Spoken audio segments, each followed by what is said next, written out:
What's up YouTube, Anthony on Tech here, coming back at you with another video. And this morning Nintendo released a new trailer for Skyward Sword, and it's mostly talking about the quality of life improvements that's included with the HD remake that's releasing this month actually.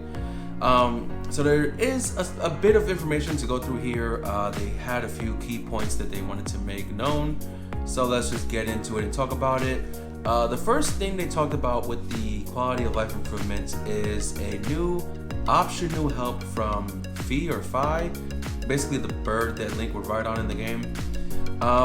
My understanding of it, based on the trailer, is that if you're lost, I guess during a dungeon or a puzzle, the option would be able for you to use to get some help on the situation, whether it's trying to solve a puzzle, like I said, or trying to get through a part of a dungeon.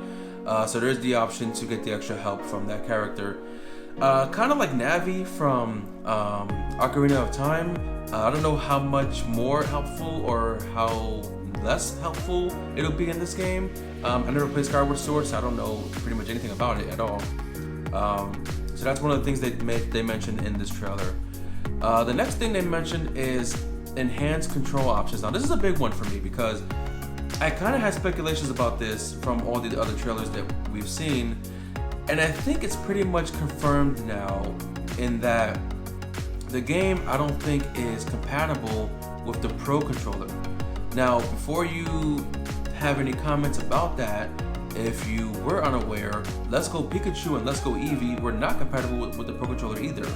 And in the E3 trailer, they did show touch controls or button controls with the Switch Lite. It's the similar situation with the Let's Go games where you can use normal controls if you're playing in handheld, but if you have a regular Switch and you play it docked, I think you're forced to use the motion controls for the game. And if you only have a Switch Lite, then you're obviously only playing handheld, and that's why the analogs would be used for the motion controls. So I think it is pretty much confirmed that the Pro controller is not compatible with this game. It's kind of weird that that's a thing for a first-party Nintendo Switch game, especially since ARMS was a motion control heavy game. Like, it was heavily motion controlled, but you were also able to use a Pro controller with ARMS.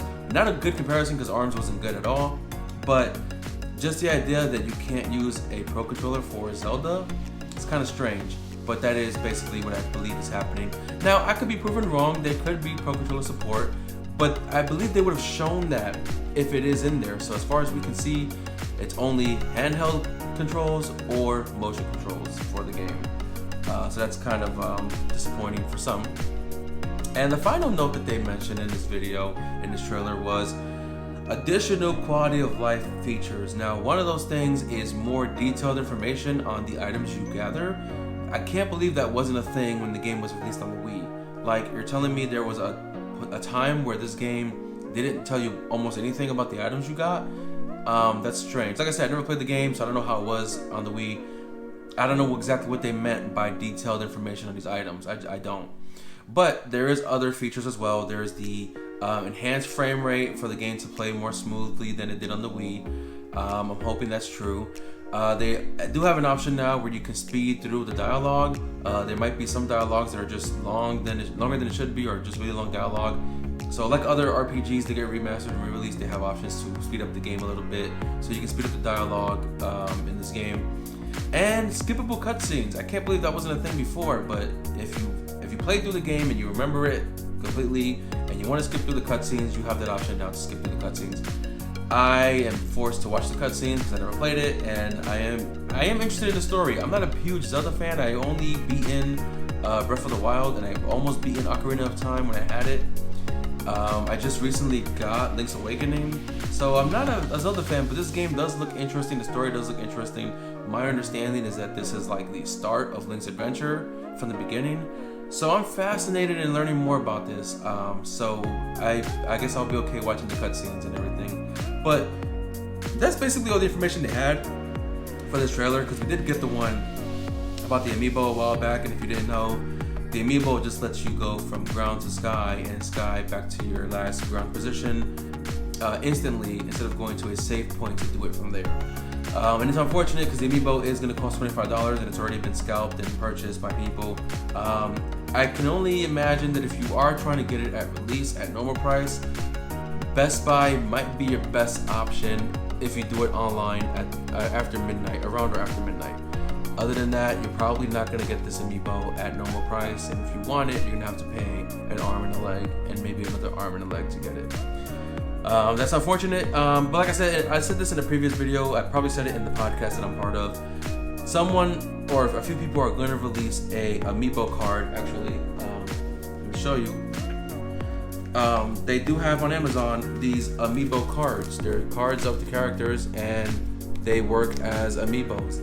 That's the purpose of it. You tap the card on your controller or your Switch at the NFC scanner, and it gives you the amiibo feature.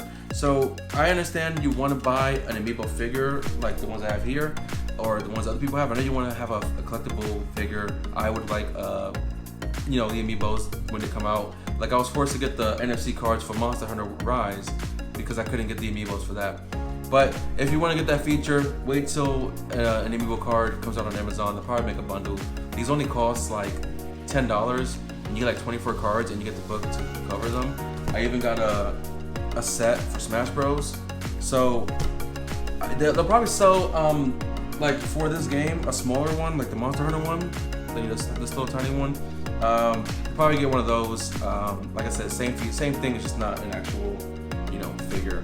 But that's my video for today. Thank you guys for watching. Hope you guys enjoyed this video, and check out my other videos because my Smash Brothers video seems to be getting a lot of conversations going. A lot of people are in the comments just having debates and battles, and it's incredible to see that happening on a channel of my size. But don't forget to like, comment, and subscribe, or don't. It won't matter either way.